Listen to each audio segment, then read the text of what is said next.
Rentasan berita edisi 1302 bersama saya Zawaz Yusof dan antara papar utama. SPRM ada kuasa beku akaun parti politik. Pernahkah maruah negara dijaga Perikatan Nasional? Kemana sebenarnya PAS ingin membawa ummah?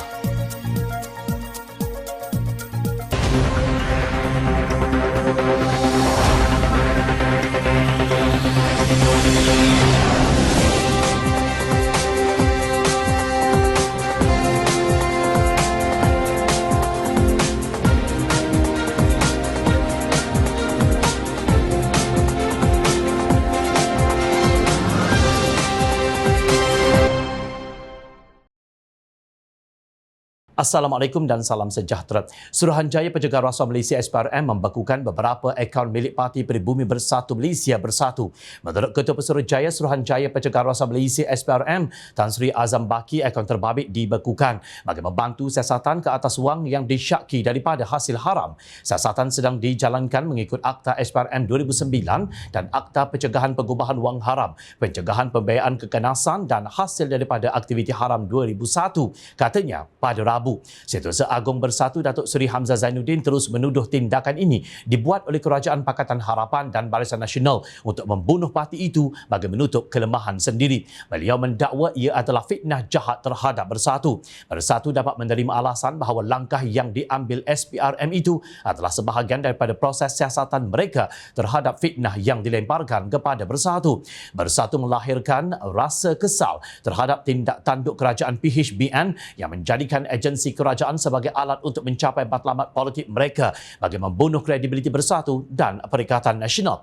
Kami yakin rakyat sentiasa sedar mengenai strategi jelek PHBN yang mahu memesong perhatian rakyat daripada kelemahan, kegagalan serta amalan nepotisme kerajaan mereka, katanya dalam satu kenyataan kemarin. Katanya Bersatu sentiasa tegas dengan prinsip integriti dan takbir urus yang baik. Pada Disember tahun lalu, SPRM menerima butiran daripada Kementerian Keuangan berhubung dana pakej rangsangan ekonomi Kerajaan Pimpinan Presiden Bersatu Tan Sri Mahyadin Mak Yassin bagi tahun 2020 hingga 2021 terkait pengurusan COVID-19.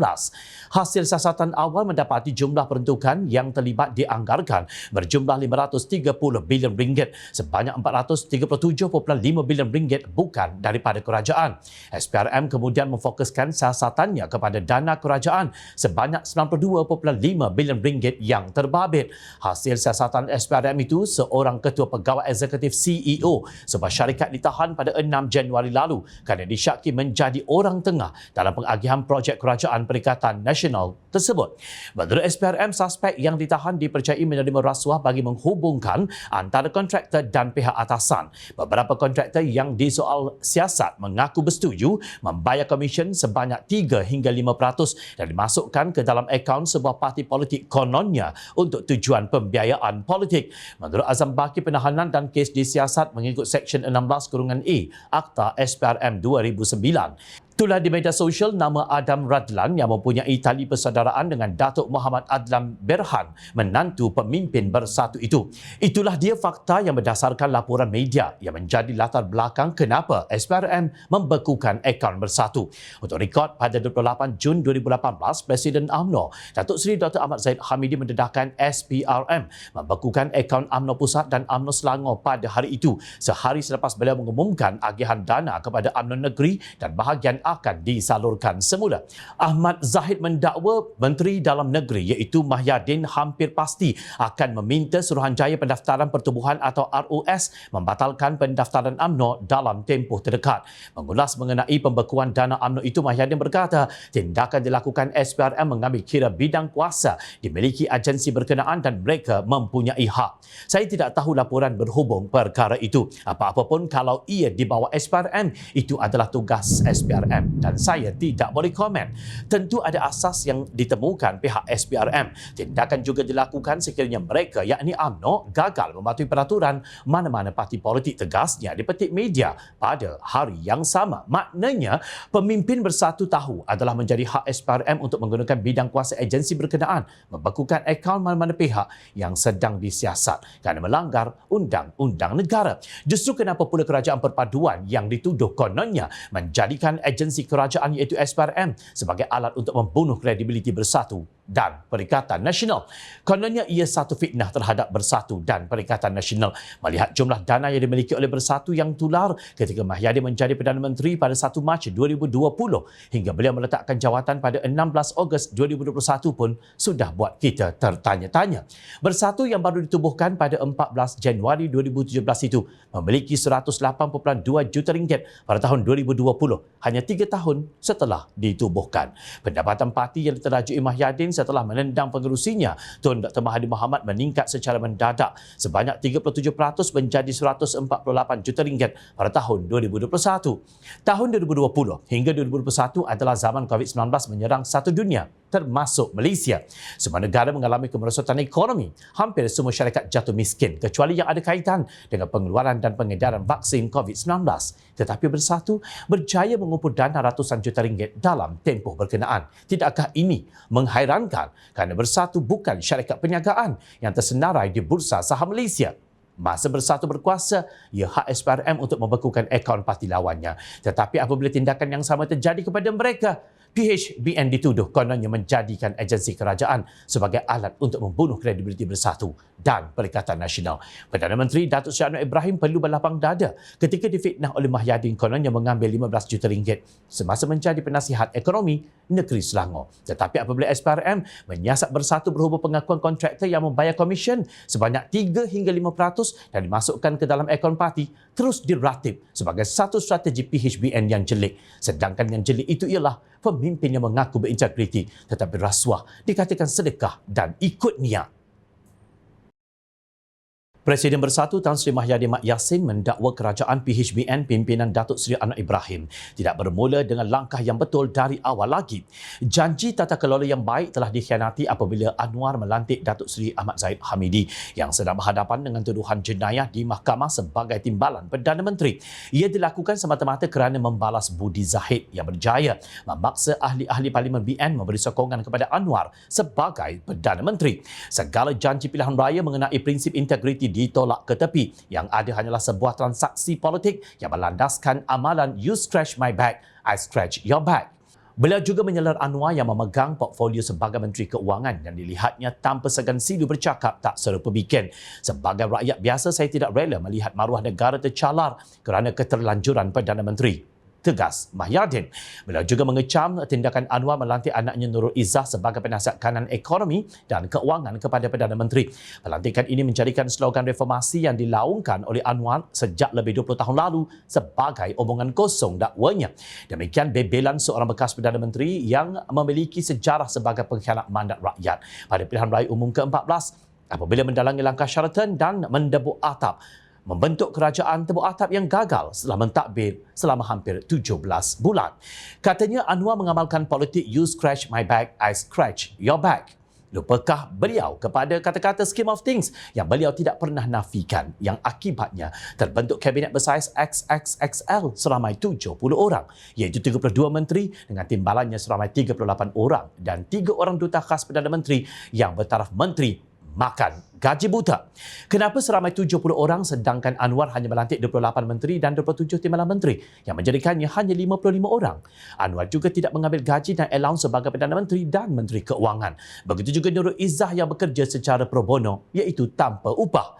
Kalau Anwar menggunakan formula Mahyadin, sudah tentu kita melihat saiz kabinet beliau yang menggelembung kerana kerajaan perpaduan ini turut dianggotai oleh GPS, GRS, Warisan dan PBM selain Barisan Nasional. Kononnya kerajaan perpaduan pimpinan Anwar yang dilantik oleh Yang di-Pertuan Agong Al-Sultan Abdullah, Rayatuddin Al-Mustafa Billah Shah dan direstui oleh Majlis Raja-Raja ini tidak bermula dengan langkah yang betul dari awal.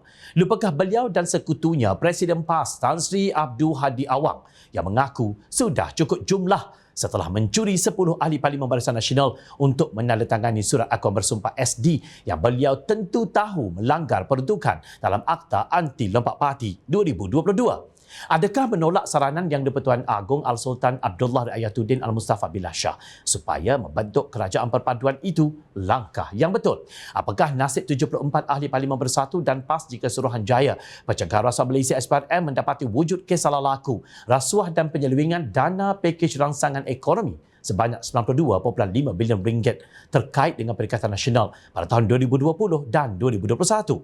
PAS pula kini sedang disiasat atas dakwaan pembelian undi walaupun pemimpin mereka berteriak bahawa pemberian wang sebagai sedekah itu dilakukan oleh orang awam masa pilihan raya umum ke-15 yang lalu. Inikah yang dikatakan menjaga maruah negara? Mahyadin berhak untuk mengkritik pentadbiran dan tindakan pengerusi Pakatan Harapan itu. Namun, beliau wajar menilai prestasi dirinya sendiri sebagai Perdana Menteri ke-8 dahulu sebelum mengkritik pihak lain. Ahli Parlimen Pakatan Harapan Ipoh Barat M. Kulasegaran yang juga bekas Menteri Sumber Manusia menegaskan bantuan semua pihak amat diperlukan untuk menghapuskan hutang negara yang diwarisi daripada Kerajaan Perikatan Nasional. Kerajaan Perikatan Nasional telah meninggalkan kita hutang negara sebanyak 1.5 trilion ringgit. Nurul Izzah melakukan ini tanpa sebarang gaji. Marilah kita menyokong kerajaan dalam menghapuskan bencana yang ditinggalkan oleh kerajaan terdahulu, ciak naik pengerusi kebangsaan DAP itu di Twitter.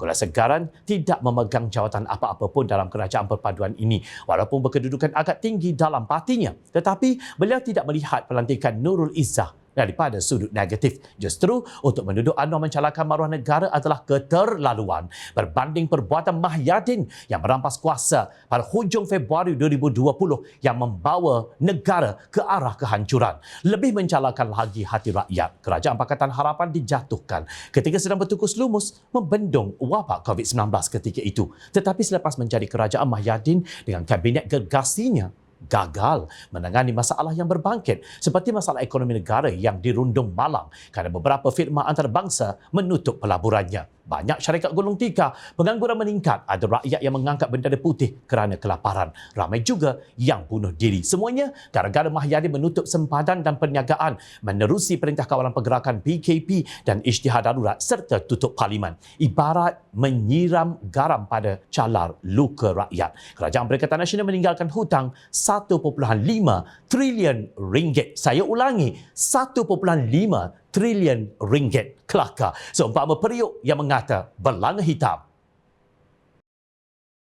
Suruhanjaya Pencegahan Rasuah Malaysia SPRM dilaporkan mengenal pasti kira-kira 90 individu yang didakwa menerima wang tunai di Terengganu untuk mengundi sebuah parti politik pada pilihan raya umum ke-15 yang lalu.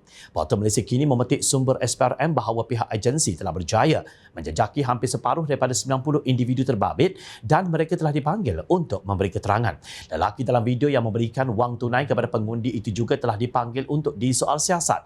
Sekarang SPRM sedang berusaha untuk memanggil seberapa ramai saksi bagi membantu siasatan secara keseluruhan. Terdapat kira-kira 90 penerima dikenal pasti. Ada sedikit kesukaran untuk mencari mereka kerana tidak semua mereka menetap di Terengganu. Ramai yang terlibat adalah pengundi luar, kata sumber itu seperti dipetik. Menurut laporan, SPRM berjaya mengenal pasti penerima wang tunai berdasarkan dokumen yang dirampas semasa siasatan. Penerima perlu menandatangani dokumen apabila mereka ingin mengutip wang berkenaan selain perlu mengangkat sumpah. Januari lalu, Pengerusi Perhubungan UMNO Terengganu Datuk Seri Ahmad Said memfailkan petisyen memohon mahkamah membatalkan keputusan pilihan raya umum ke-15 yang melibatkan Parlimen Marang, Kemaman dan juga Kuala Terengganu. Menurut Ahmad, pengagihan wang berlaku di 8 parlimen di Terengganu. Namun kerana kesukaran untuk mendapatkan saksi, beliau hanya dapat memfailkan 3 petisyen sahaja. Saya tidak pernah melihat sepanjang tempoh 9 kali saya bertanding. Wang berleluasa digunakan sehingga saya dapat maklumat. Semasa seorang pengundi luar pergi ambil duit itu bertimbun dalam bilik. Sebab itu, saya pernah tanya dulu, dari mana datang duit ini yang begitu banyak? Sebab itu di Kemaman. Pada malam 18 November, pilihan raya pada 19 November. Pada malam 18 November, mereka dah adakan perarakan di Kemaman. Mereka tahu dengan duit dikeluarkan itu, dengan pengundi yang dibayar, mereka pasti menang. Dan saya kalah lebih daripada 27,000 undi di Kemaman. Katanya dalam sidang media lapor Astro Awani. Bagaimanapun, Presiden PAS Tan Sri Abdul Hadi Awang yang memenangi kerusi Parlimen Marang menafikan wujudnya rasuah pembelian undi.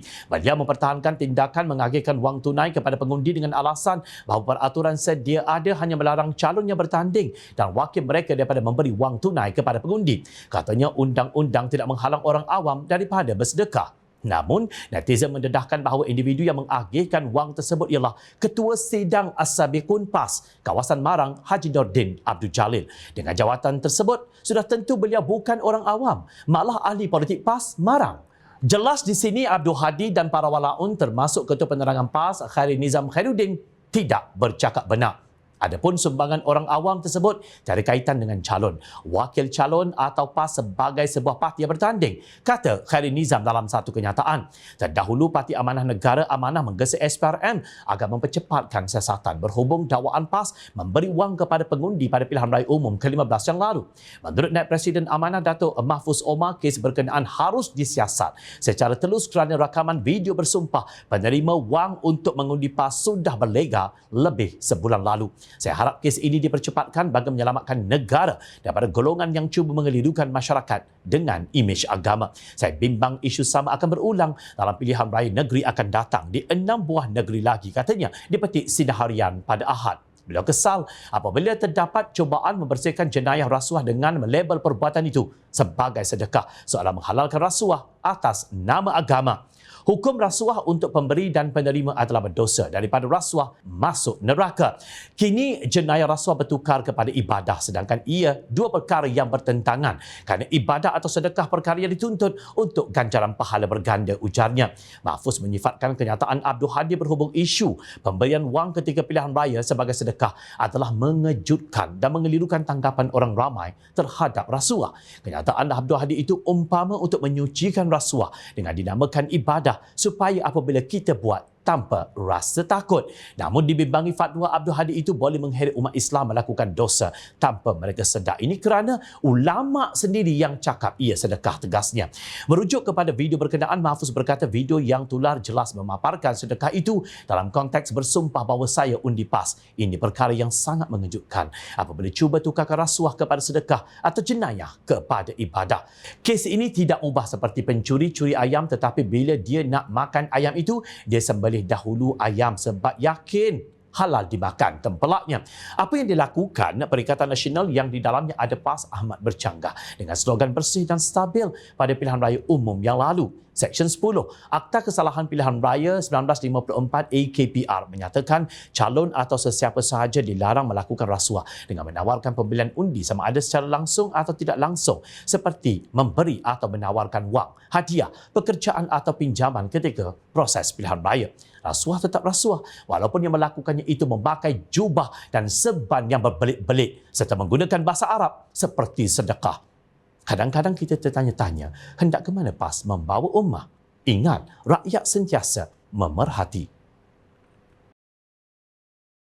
Teruskan bersama kami di Jom Channel dan layar reporter jomchannel.net untuk mendapatkan berita politik tanah air. Saya Zawaz Yusof. Assalamualaikum, salam sejahtera. Jumpa lagi.